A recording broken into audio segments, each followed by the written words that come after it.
എല്ലാവർക്കും news first മലയാളത്തിന്റെ പുതിയൊരു വീഡിയോയിലേക്ക് സ്വാഗതം. ക്രിക്കറ്റ് വാർത്തകൾ ആദ്യമേ അറിയാൻ ഈ ചാനൽ മറക്കാതെ സബ്സ്ക്രൈബ് ചെയ്യുക. ചാമ്പ്യൻസ് ട്രോഫി മത്സരങ്ങൾ ഇന്നു മുതൽ ആരംഭിച്ചു. നാളെയാണ് ടീം ഇന്ത്യയുടെ ആദ്യ മത്സരം. ബംഗ്ലാദേശ് ആണ് ഇന്ത്യയുടെ എതിരാളികൾ. ഇപ്പോഴിതാ ചാമ്പ്യൻസ് ട്രോഫി മത്സരങ്ങൾക്ക് മുന്നോടിയായി ഇന്ത്യ പ്രാക്ടീസ് മാച്ച് കളിച്ചിരിക്കുകയാണ്. പ്രാക്ടീസ് മാച്ചിൽ ഇന്ത്യൻ താരങ്ങളെല്ലാം മികച്ച ഫോമിലാണ് കളിച്ചത്. പ്രത്യേകിച്ച് ഗിൽ. ഏകദിന റാങ്കിങ്ങിൽ 1-ാം സ്ഥാനത്ത് ആണ് ഇപ്പോൾ ഗിൽ. അതിനൊത്തെ പ്രകടനമാണ് ഗിൽ ദുബായിൽ കാഴ്ചവെച്ചത്. താരം തന്റെ 8-ാം സെഞ്ചുറിയാണ് ഇന്ന് കുറിച്ചത്.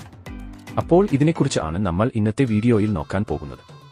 ഇന്നു മുതൽ ചാമ്പ്യൻസ് ട്രോഫി മത്സരങ്ങൾ ആരംഭിച്ചു. ആദ്യ മത്സരത്തിൽ പാകിസ്ഥാനും ന്യൂസിലൻഡും ആണ് ഏറ്റുമുട്ടുന്നത്. ഇന്ത്യയുടെ ആദ്യ മത്സരം നാളെയാണ്.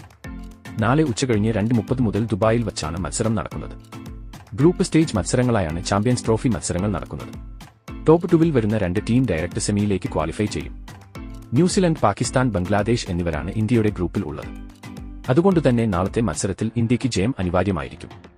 നാളെ ഇന്ത്യക്ക് ബംഗ്ലാദേശിനെ തോൽപ്പിച്ചാൽ ഏകദേശം സെമി ഉറപ്പിക്കാം. ഏകദിനത്തിൽ മികച്ച ഫോമിലാണ് ഇന്ത്യ ഉള്ളത്.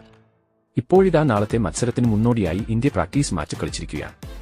ദുബായിൽ ഗിൽ, കോഹ്ലി എന്നിവരുടെ തീപ്പൊരി പ്രകടനമാണ് ഇന്ന് നമുക്ക് കാണാൻ കഴിഞ്ഞത്. ഗിൽ ബൌളർമാരെ തലങ്ങും വിലങ്ങും അടിച്ചു. ഒപ്പം കോഹ്ലിയും മികച്ച പ്രകടനമാണ് പ്രാക്ടീസ് മാച്ചിൽ പുറത്തെടുത്തത്. ഇന്ന് ഓപ്പണിംഗ് രോഹിത് ഗിൽ സഖ്യം ആണ് ഇന്ത്യൻ ഇന്നിംഗ്സ് ഓപ്പൺ ചെയ്തത്. ഇരുവരും മികച്ച തുടക്കം നൽകിയെങ്കിലും രോഹിത് ഔട്ടായി. പിന്നീട് എത്തിയ കോഹ്ലി ഗിൽ കൂട്ടുകെട്ട് ഇന്ത്യയെ റെക്കോർഡ് ടാർഗറ്റിലേക്ക് എത്തിച്ചു. ഇന്ത്യയുടെ സൂപ്പർ താരമായ ബുംറ ഇല്ലാതെയാണ് ഇന്ത്യ ചാമ്പ്യൻസ് ട്രോഫിക്ക് ഇറങ്ങുന്നത്. എന്നിരുന്നാലും ഇന്ത്യയുടെ ബാറ്റിംഗ് വളരെ ശക്തമാണ്. ഗിൽ, രോഹിത്, കോഹ്ലി, ശ്രേയസ് തുടങ്ങി എല്ലാ താരങ്ങളും മികച്ച ഫോമിലാണ് കളിക്കുന്നത്. അതാണ് ഇന്ത്യയുടെ ഏക ആശ്വാസം. ഇന്നത്തെ ഗില്ലിന്റെ വെടിക്കെട്ട് പ്രകടനം കണ്ട് ബംഗ്ലാദേശ് താരങ്ങളെല്ലാം ഇപ്പോൾ ഞെട്ടിയിരിക്കുകയാണ്. പ്രാക്ടീസ് മാച്ചിൽ ഗിൽ ഇങ്ങനെ കളിച്ചു എങ്കിൽ നാളെ സെഞ്ചുറി വരെ നേടാൻ താരത്തിന് സാധിക്കും. ഏകദിനത്തിൽ ഇന്ത്യയുടെ തുറപ്പ് ആണ് ഗിൽ. അതുപോലെ ബൌളിംഗിൽ ജഡേജയും കുൽദീപ് യാദവും ഫോമായി. മൊത്തത്തിൽ ഒരു ടീം പെർഫോമൻസ് ആണ് ദുബായിൽ ഇന്ന് നമുക്ക് കാണാൻ കഴിഞ്ഞത്. ആദ്യ മത്സരം തന്നെ ജയിച്ച് പോയിന്റ് ടേബിളിൽ മുന്നേറാൻ ആയിരിക്കും ഇന്ത്യ പ്ലാൻ ചെയ്യുന്നത്. എന്നാൽ ബംഗ്ലാദേശ് ടീമിനെ അത്ര വിലകുറച്ച് കാണാൻ സാധിക്കില്ല. മികച്ച പ്ലേയേഴ്സ് അവർക്കുണ്ട്. അതുകൊണ്ട് തന്നെ ഇന്ത്യ ശ്രദ്ധിച്ചു കളിച്ചില്ലെങ്കിൽ പണി കിട്ടും എന്നത് ഉറപ്പാണ്. അപ്പോൾ കാത്തിരിക്കാം ഇന്ത്യയുടെ നാളത്തെ ആദ്യ ചാമ്പ്യൻസ് ട്രോഫി മത്സരത്തിനായി.